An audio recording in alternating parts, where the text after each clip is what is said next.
Assalamualaikum warahmatullahi wabarakatuh.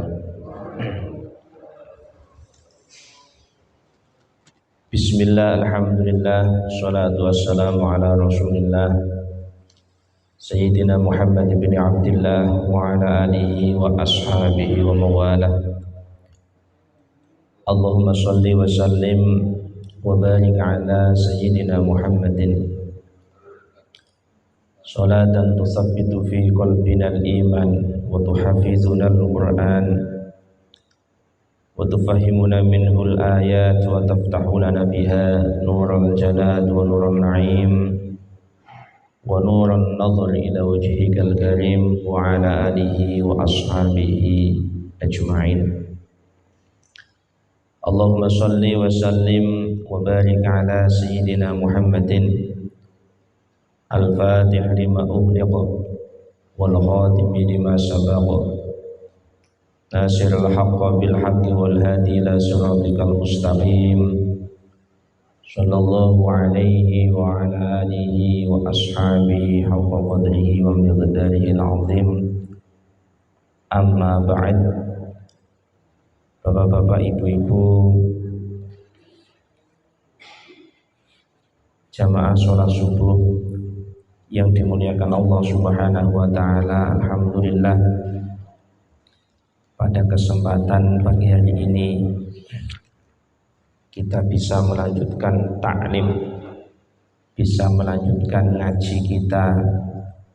Mudah-mudahan Allah Subhanahu wa taala senantiasa memberikan keberkahan di dalam hidup kita, keberkahan di dalam usia kita, keberkahan di dalam ilmu kita, keberkahan di dalam keluarga kita, yang mudah-mudahan pada saatnya kita dipanggil oleh Allah Subhanahu wa taala kita telah memiliki bekal yang cukup, bisa menghadap Allah bi husnil khotimah, bisa menghadap Allah bi qalbin salim, dengan hati yang selamat, dengan hati yang terbebas dari berbagai macam penyakit, dengan membawa keimanan dan keyakinan kepada Allah Subhanahu wa taala.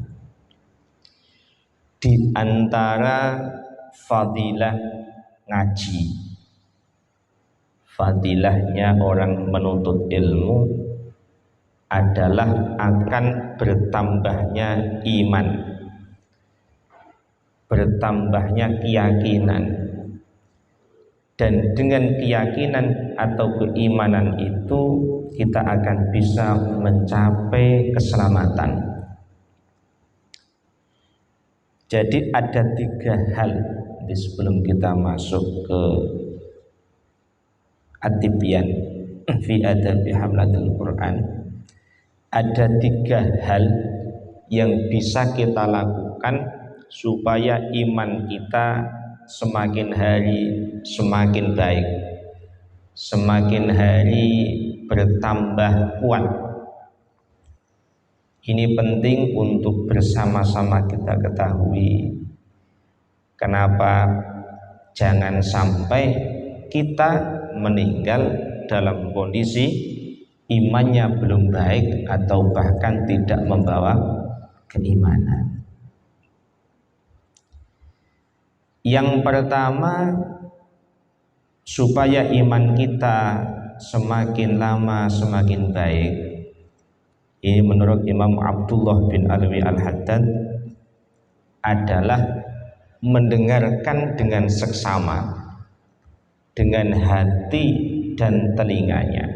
Mendengarkan apa? Mendengarkan ayat-ayat Allah, mendengarkan hadis-hadisnya Rasulullah Muhammad Shallallahu Alaihi Wasallam yang berkaitan dengan janji-janji Allah, yang berkaitan dengan kenikmatan-kenikmatan yang dijanjikan Allah bagi orang yang mau taat, dan juga ancaman-ancaman Allah bagi mereka yang tidak mau taat kepada Allah Subhanahu wa taala.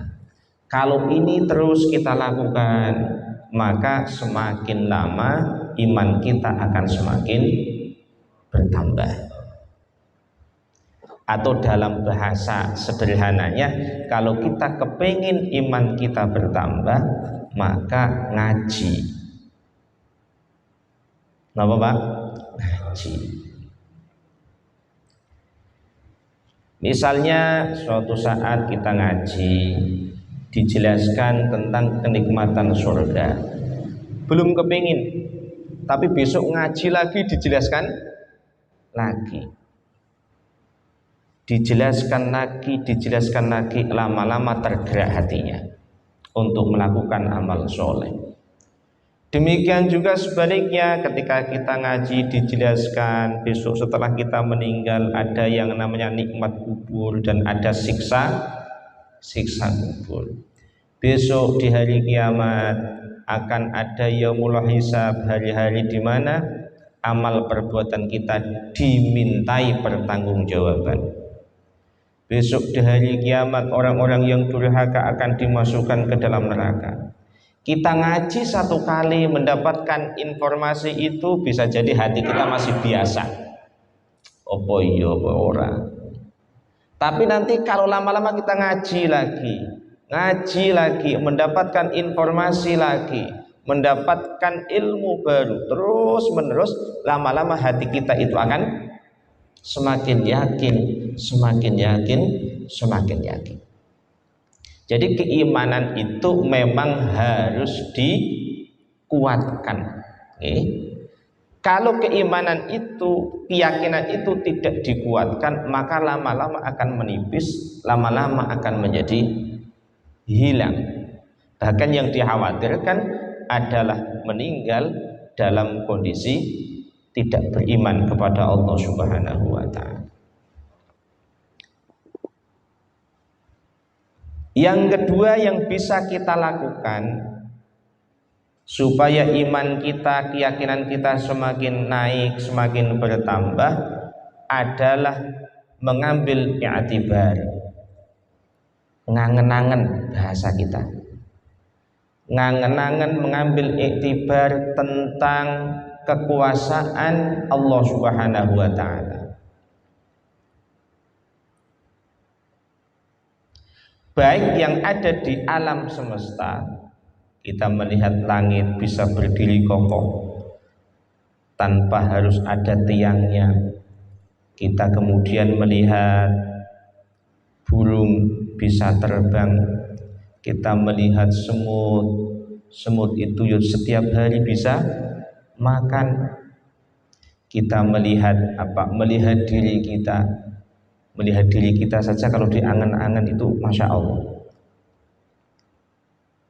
Bagaimana nafas ini bisa keluar, kemudian ada pemompa darah, bagaimana makanan itu dicerna kemudian menjadi energi yang tidak berguna kemudian dibuang.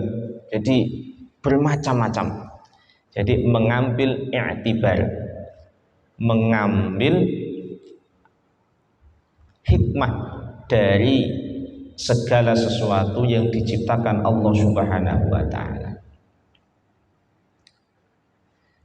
Ini kalau ini sering kita lakukan, maka akan semakin menambah keimanan kita kepada Allah Subhanahu wa ta'ala. Yang ketiga, Bapak Ibu sekalian, yang bisa kita lakukan supaya iman kita semakin bertambah, iman kita semakin kuat, adalah mujahadah.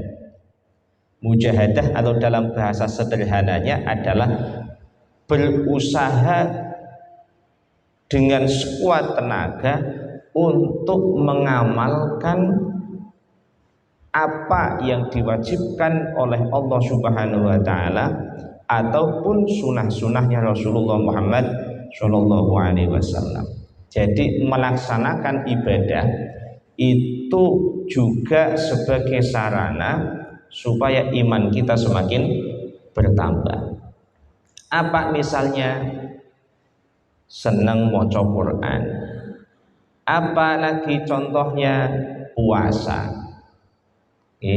Ada yang berpuasa Senin Kamis, setiap hari Senin dan Kamis. Itu kalau terus menerus dilakukan, nanti lama-lama hati ini akan menjadi baik, keyakinannya akan bertambah. Demikian juga umpamanya sholat malam, kalau itu terus menerus dilakukan, bisa jadi kita sholat malam tidak merasakan apa-apa, tapi terus itu lakukan, itu nanti lama-lama iman kita akan bertambah. Jadi kita tidak usah terlalu menuntut diri kita untuk nopo, untuk ideal. Oke, pokoknya dilakoni mawon.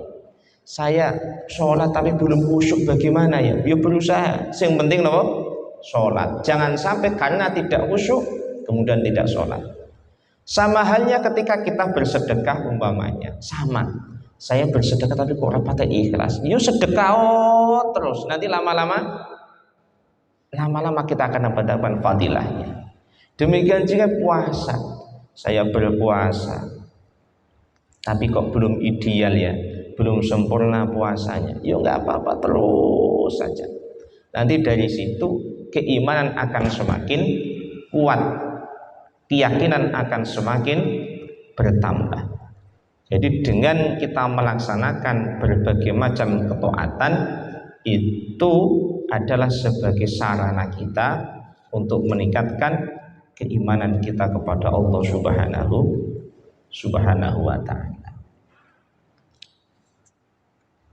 Termasuk juga manusia itu pada umumnya selalu risau. Napa Pak yang menyebabkan risau manusia? Bab napa? Bab masa depan nggih.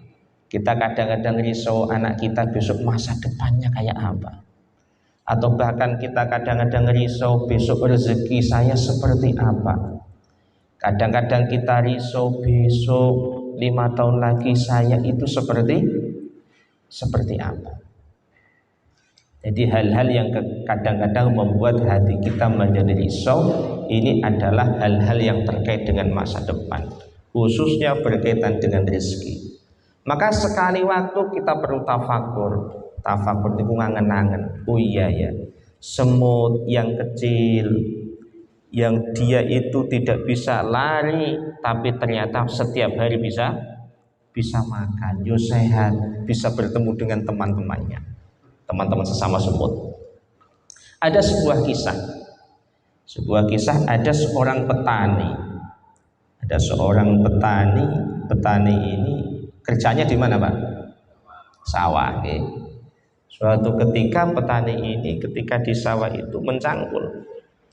Ketika mencangkul kemudian ditemukan batu cukup besar, kemudian dipacul, batunya pecah. Di dalam batu itu ada hewan kecil, kayak semacam ulat. Kaget orang ini, dilihat ini kok ada ulat di dalam batu. Kemudian dia bertafakur angan-angan, iya ya, ini gimana cara Allah Subhanahu wa ta'ala memberikan makan? Dari mana dia mendapatkan air untuk minum? Dari mana dia mendapatkan makanan keseharian? Tapi ternyata bisa hidup. Kemudian dia berpikir, iya, hewan sekecil ini saja dirumati. Sinten sing ngurmati? Gusti Allah. Apalagi kemudian kita sebagai manusia. Hanya dengan melihat itu keimanannya menjadi bertambah. Jadi kadang-kadang hal-hal kecil dengan kita bertafakur itu menyebabkan iman kita menjadi terus bertambah. Jadi ada berapa hal Pak? 3. Yang pertama apa? Ngaji. Ngaji. Yang kedua tafakkur. Yang ketiga istiqomah ibadah. Bahkan istiqomah ibadah ini adalah hal yang sangat penting. Dikisahkan di dalam Sahihul Bukhari. Di dalam Sahihul Bukhari itu dikisahkan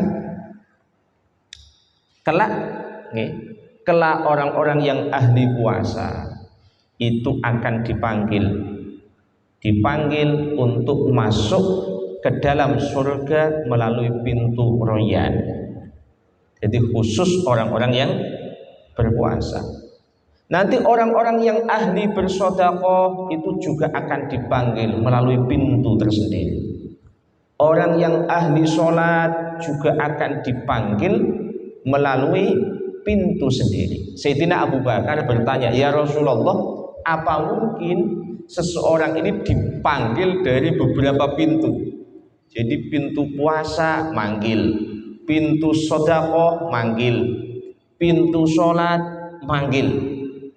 Jawab oleh Rasulullah, mungkin wahai Abu Bakar, dan aku berharap engkau adalah termasuk di antaranya.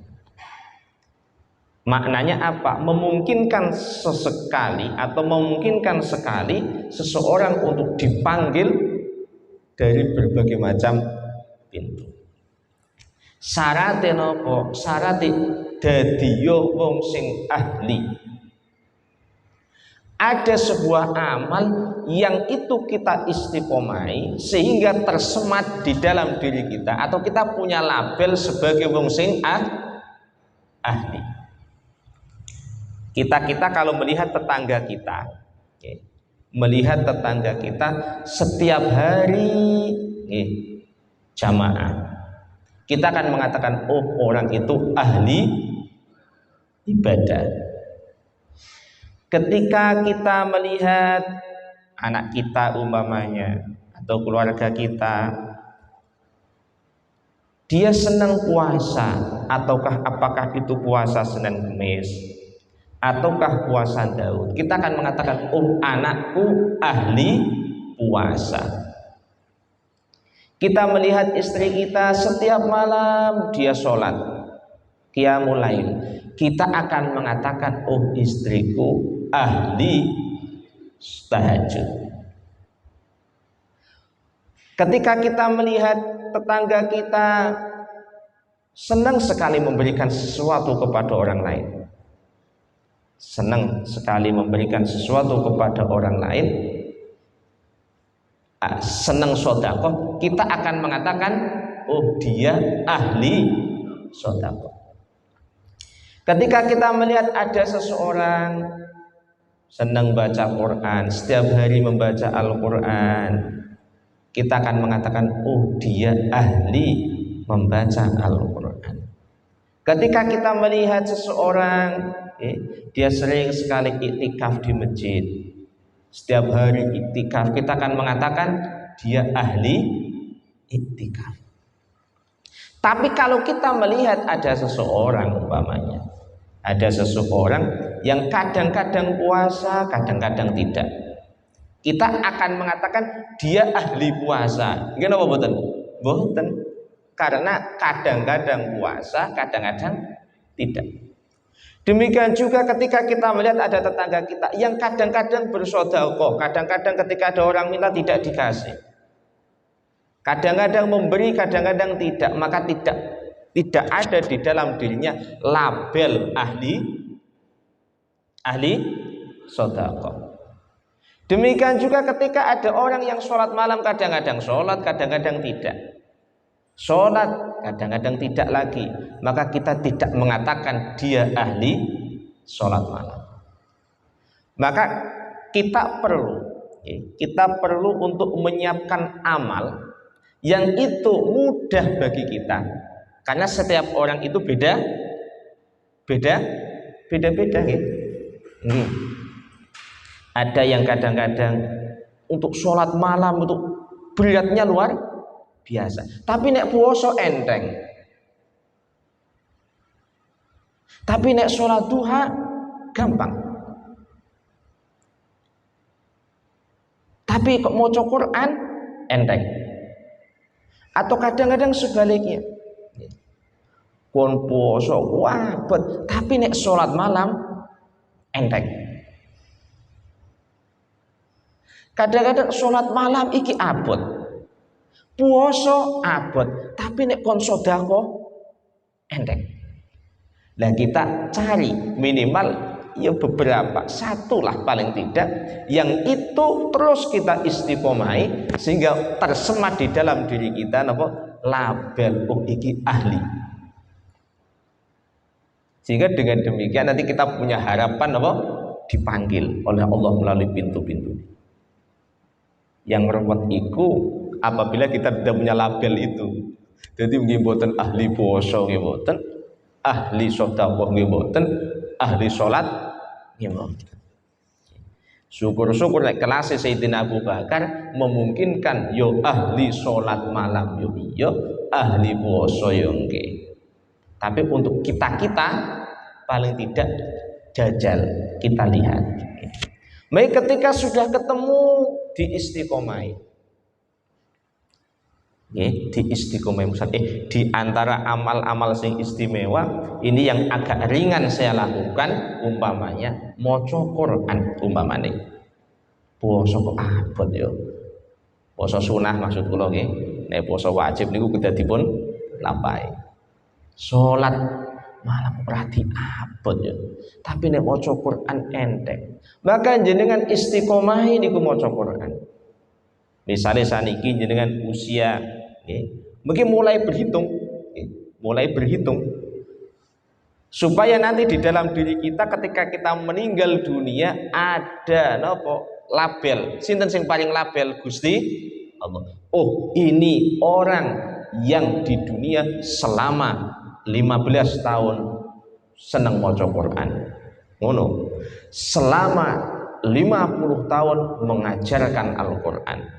Selama 50 tahun ahli sedekah. Selama 50 tahun ahli puasa. Ya kadang-kadang dhewe kedah ngoten nggih. Jadi terus meningkat. Sehingga kita harus menyiapkan amal yang itu kita rencanakan akan kita lakukan sampai kapan? Sampai kita dipanggil oleh Allah Subhanahu wa taala. Imam Hasan Al-Basri ketika kemudian dimintai pendapat, bagaimana mungkin, intinya adalah bagaimana mungkin seseorang yang hanya beribadah paling-paling di dunia ini berapa tahun toh dewi ibadah niku? Nggih. Sesuai dengan batas usia masing-masing. Pinten Pak kira-kira? Yes benten-benten ono sing 80 nggih, ada yang 90. Bahkan kalau panjenengan ditawari jenengan purun dipun paring usia kira-kira ngantos 150 tahun. Nun, yen dimikir iya ya 150 ya. 10 ngono wis sudah diabot. Artinya memang kita itu di dunia itu tidak lama. Mboten suwe tentunya. Diberi usia 200 tahun mawon mboten purun kok dhewe nggih. Ampun, kesuwen. Yen tangga mbah-mbah niku sing pun 90 tahun nggih. Niku kan pun maem kacang pun mboten saged. Kacang mboten apa meneh lanthing nggih. Pun mboten saged. Di dunia ini sangat sebentar. Langge ngibadah yang hanya sebentar itu kok mendapatkan pahala. Pahalanya napa? Surga. Pinten tahun Pak teng swarga? Selamanya. Aneh nggih. Lah ngibadah 20 tahun umpamane. Ibadah 60 tahun kok kemudian mendapatkan pinten? Mendapatkan balasan selamanya. Patute, mboten patute ning ibadah 50 tahun, mengke ganjarane di surga pinten? Nun 50 tahun. Patute ngoten. Tapi Gusti Allah hitung-hitungane mboten. Ibadah sedelo tapi ganjarane saklawase. Demikian juga sebaliknya, kalau ada orang bermaksiat di dunia kok dia itu masuk ke dalam neraka, teng neraka kinten-kinten pinten dinten. Suwe. Walaupun bagi mereka yang ada keimanan di dalamnya, suatu ketika akan diangkat oleh Allah Subhanahu wa taala. Wonten Sahihul Bukhari niku dipun kisahkan ketika di dalam hati seseorang ada iman. Mulane iman itu penting. Ketika di dalam hati seseorang itu ada iman, dia itu meskipun masuk ke dalam neraka akan diambil kemudian dilemparkan ke dalam sungai. Kalau dalam bahasa kita sungai kehidupan. Nggih, niku teng Sahih Bukhari ana cerita ngoten. Jadi nek ana wong kok di dalam hatinya ada keimanan, sedikit keimanannya itu, dia akan mampir teng pundi? Teng neraka. Tapi pada akhirnya dia tidak selamanya di neraka itu, tapi diambil kemudian dibersihkan, dimasukkan, dilemparkan ke dalam sungai.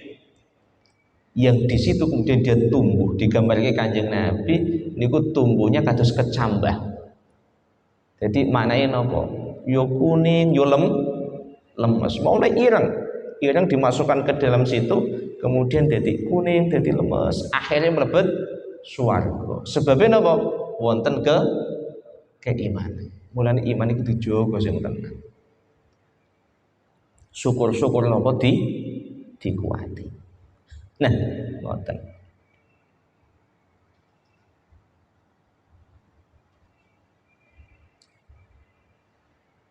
Nah, Imam Hasan Al-Basri ketika ditanya begitu, bagaimana ada orang kok ibadah hanya sekian tahun kok balasannya lama? Ada orang maksiatnya hanya beberapa tahun di dunia tapi balasannya lama. Itu disebabkan karena niat. Jadi Gusti Allah niku mbiji napa? Niat kula panjenengan sedaya. Pun kula tak takon jenengan Pak, nggih, sing sampe rawuh ngaji. Nggih. Kalau panjenengan itu diberi oleh Allah Subhanahu wa taala umur 100 tahun, jenengan badhe iman datang Gusti Allah pinten tahun? 100. Nggih. Kalau bapak-bapak, ibu-ibu dikasih usia 1000 tahun, kira-kira badhe dadi wong apik niku pinten tahun, Pak? 1000 tahun. Kalau kemudian bapak ibu diberi oleh Allah Subhanahu wa taala umur 1 juta tahun, jenengan badhe ngibadah teng Gusti Allah pinten tahun? 100. Nah niku sing dipun paringi ganjaran niku. Adanya niat ingin selalu menjadi orang baik. Adanya niat bahwa saya selamanya akan beriman kepada Allah Subhanahu wa taala. Semanten ugi wong sing maksiat, wong sing kafir, mboten iman dateng Gusti Allah. Niku nek cara ditakoni jenengan dadi wong kafir niku badhe pinten taun melih? Jawabane napa? Yusak lawase sami. Yalo innamal a'malu binniyat. Saben-saben tiyang niku badhe pikantuk menapa ingkang dipun niati. Mulane monggo kula panjenengan niati badhe ngaji napa sak lawase. Amin Allahumma amin nggih. Ampun pensiun ngaji. Mila kula badhe nerangke sithik. Niki jame mati nggih. Kula sawang-sawang kok jam 5 kurang. Alhamdulillah kula sadar lek mboten iso ngaji tekan 6:30 niki. Nggih. Sithik nggih. Kula badhe nerangke dawuhipun Imam Nawawi. Kula cerita ana kitab sing bahas khusus berkaitan dengan apa? Adab-adab maca Al-Qur'an, adab-adab berinteraksi dengan Al-Qur'an. Bab yang pertama fi atrafin min fadilati tilawatil Qur'an wa hamalatihi. Bab niki nerangke menjelaskan tentang fadilah membaca Al-Qur'an. Niki sing kula sebut wau di antara tanda atau cara meningkatkan keimanan ngaji. Di antara ngaji sing model niki, oh ternyata maca Qur'an ganjarane gede loh. ben tambah semangat. Wa rawaina an Utsman bin Affan, diriwayatkan dari Sayyidina Utsman bin Affan. Sayyidina Utsman bin Affan niki sinten? Mantune Kanjeng Nabi Muhammad sallallahu alaihi wasallam. Sayyidina Utsman bin Affan menika tiang atau orang yang sangat berjasa di dalam membukukan Quran. Jadi pada saat wahyu diturunkan, ini kan mboten sak gemblengan 30 juz niku mboten. Mboten sak gemblengan 30 juz mboten. Tapi begitu ada wahyu turun ditulis. Sinten sing nulis? Sahabat-sahabat cedhake Kanjeng Nabi. Di antaranya Zaid bin Sabit. Ditulis. Para sahabat nulis. Teng pundi nulise? Nggih sak ketem pune adakannya di kulit onta, adakannya di kayu. Disposing penting napa? Ditulis. Lah ketika Al-Qur'an sudah lengkap 30 juz, ditulis sesuai dengan arahan Gusti Kanjeng Nabi Muhammad sallallahu alaihi wasallam. Kemudian Kanjeng Nabi sedo disimpen, disimpen di bawah tanggung jawabnya Sayyidina Abu Bakar.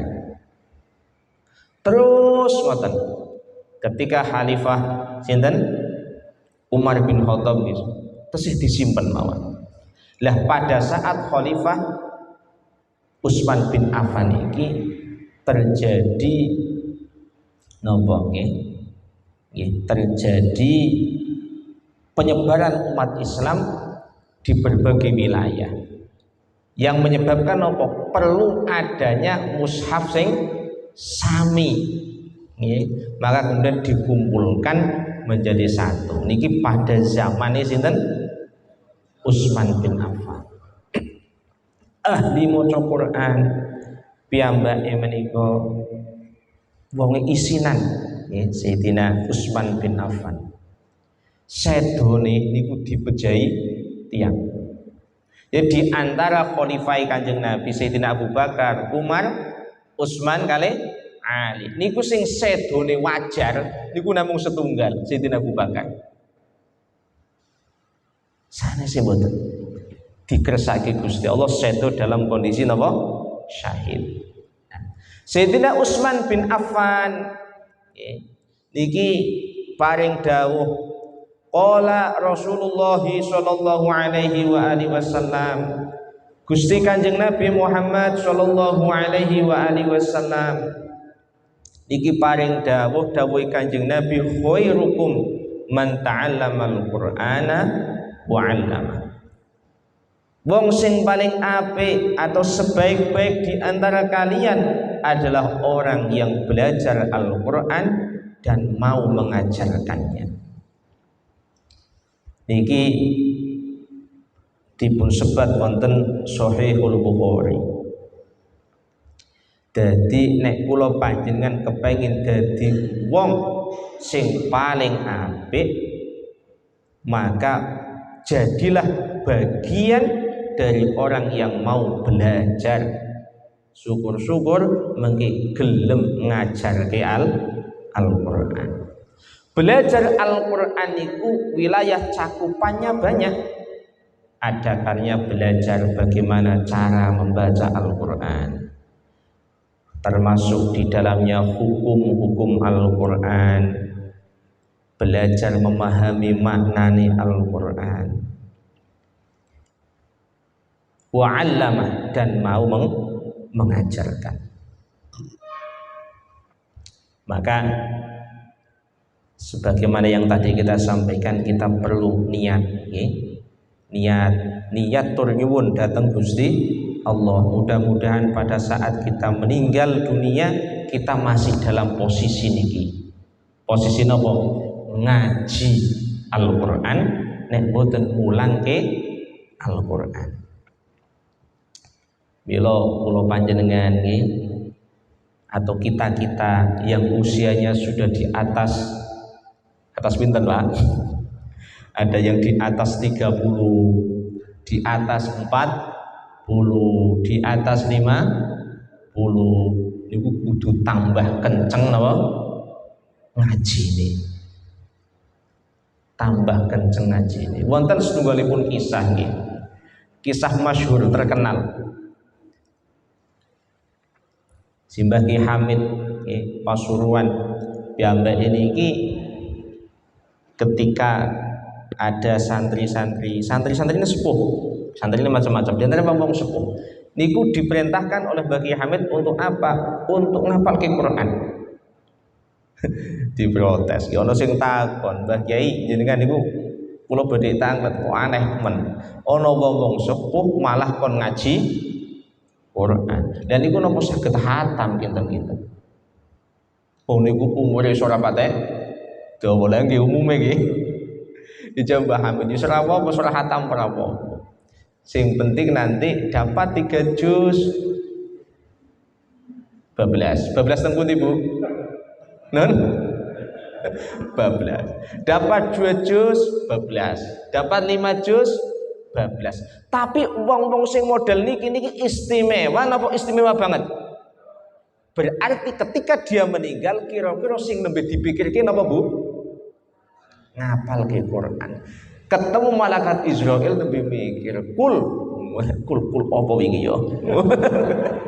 kul niku ketemu malaikat Israel husnul khotimah apa suul khotimah?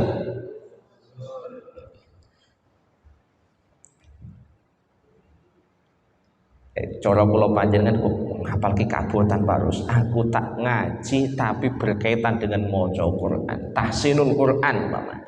Mboten napa-napa Pak. Jenengan niku nggih Bapak Ibu pun sepuh. Justru pun sepuh niku kudu napa?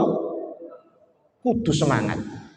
Targete niku mawon mboten usah dadak target ben aku fasih alhamdulillah. Nek paling mboten di akhir-akhir usia kita disibukkan kalian apa? Quran sehingga sowan datang Gusti Allah duwe napa? Duwe label wong sing paling apik. Enteng napa abot? Nun? Enteng napa abot? Insya jadi pun mboten usah target teman-teman supaya bangsane napa ngaji sampean niku pun sepuh tapi kok malah semangat ngaji. Targete napa? Targete husnul khotimah. Pas ditimbali malaikat, pas ditimbali Gusti Allah kok isih gelem ngaji. Khairukum man ta'allamal Qur'an wa 'allama. Nggih. Mumpung tesih napa? Tentu. Terakhir kalau tak takon, nek ono mantan bupati atau mantan presiden sedo umpamane nggih pejabat boten mawon pun. Nek ono pejabat apakah itu camat, apakah itu bupati, apakah itu gubernur ataukah presiden sedo mantan nggih.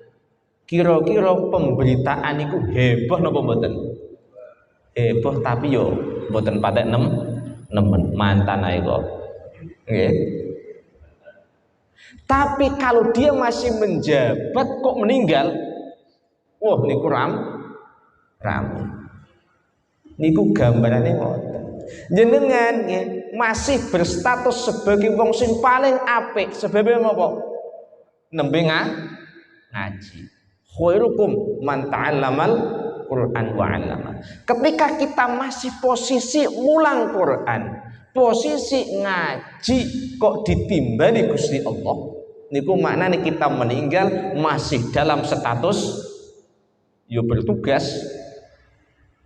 Maka wajar nek mengke dipun sambut kanthi sae. Sinten sing nyambut? Para malaikat. Jan angan-angan para kiai, nggih. Para kiai dereng dangu niki pengasuh pesantren Tambak Beras nggih sebagai jamal. Dan para kiai yang lain niku nek sedo niku sing takziah niku ewon apa puluhan ewon? Puluhan ribu. Kenapa? Karena beliau-beliau adalah napa pejabat-pejabat Gusti Allah yang meninggal ketika masih menjabat. Tapi nek ono mantan Ono mantan. Biyen iki yo kiai biyen saiki wis ora. Ini ketika kamu meninggal ya biasa mawon. Nggih sami ono pejabat iki meninggal dia masih menjabat rame sing takziah kata. Tapi nek mantan yo biasa. Maka kalau sederek nggih niki sederenge kula tutup monggo kula panjenengan angen-angen saestu. Iya ya mumpung ning donya nggih. Tur ketoke pun boten dangu. Nun pun boten dangu meleh nggih. Pun boten dangu meleh dikuat-kuatke. Ojo nganti jangan sampai kita meninggal dunia kok mantan wong apik. Oh itu mantan. Sebelum biyen zaman nom tahu seneng ngaji eman-eman. Sungguh beruntung mereka yang meninggal tapi masih punya label niki. Label sebagai orang yang terbaik yaitu orang yang belajar atau mengajarkan Al-Qur'an. Mulai kalau seneng nggih. Saniki zaman-zaman kula panjenengan pun kata cah-cah cilik sami ngaji. Remaja yo ono sing gelem ngaji, bapak-bapak, ibu-ibu sami ngaji. Sing dipelajari napa? Ngaji carane maca Qur'an niku istimewa nggih. Napa? Istimewa sangat. Harapan besar akan kathah nih, banyak orang yang akan meninggal dalam keadaan husnul khotimah. Kira-kira Kanjeng Nabi seneng apa susah? Seneng. Sebab Kanjeng Nabi diutus Gusti Allah niku tujuane napa? Nyelametke kula panjenengan sedaya. Nggih.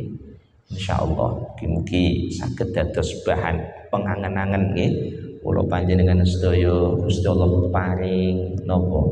Pertolongan, memberikan pertolongan kepada kita, kepada anak-anak kita untuk terus nopo belajar, syukur-syukur mengajarkan Al-Qur'an. Insyaallah kita lanjutkan pada pertemuan berikutnya nggih. Kita sih berkaitan dengan fadilah orang yang belajar ataupun membaca Al-Qur'an. Al-Fatihah. A'udzu billahi minasyaitonir rajim. Bismillahirrahmanirrahim. Alhamdulillahirabbil alamin. Arrahmanir rahim. Maliki yaumiddin. Iyyaka na'budu wa iyyaka nasta'in. Ihdinas siratal mustaqim. Shiratal ladzina an'amta 'alaihim ghairil maghdubi 'alaihim waladdallin. Bismillahirrahmanirrahim. Alhamdulillahirabbil alamin. Hamdan syakirin, hamdan na'imin, hamdan yuwaffi 'abdahu mazidan. Ya Allah ya Rabbana lakal hamdu kama yanbaghi li jalali wajhika wa 'azimi sultanik. Allahumma shalli wa sallim wa barik ala sayyidina Muhammadin salatan tunjina biha min jami'il ahwali wal afat wa taqdi lana biha jami'al hajat wa tudahhirna biha min jami'is sayyi'at wa tarfa'una biha 'indaka 'ala darajat wa tuballighuna biha aqsal ghayat min jami'il khairil hayati wa ba'dal mamat. Rabbana zalamna anfusana wa illam taghfir lana wa tarhamna lanakunanna minal khasirin. Rabbana atina fid dunya hasanah wa fil akhirati hasanah wa qina adzabannar. Subhana rabbika rabbil izzati amma yasifun wa salamun 'alal mursalin walhamdulillahi rabbil alamin. Al-Fatihah. Bismillahirrahmanirrahim. Alhamdulillahi rabbil alamin. Arrahmanir rahim. Maliki yaumiddin. Iyyaka na'budu wa iyyaka nasta'in. Ihdinas siratal mustaqim. Shiratal ladzina an'amta 'alaihim ghairil maghdubi 'alaihim waladdallin. Kita akhiri dengan doa kafaratul majlis. Subhanakallahumma wa bihamdika asyhadu an la ilaha illa anta astaghfiruka wa atubu ilaik. Subhanakallahumma wa bihamdika asyhadu an la ilaha illa anta astaghfiruka wa atubu ilaik. Subhanakallahumma wa bihamdika asyhadu an la ilaha illa anta astaghfiruka wa atubu ilaik. Assalamualaikum warahmatullahi wabarakatuh.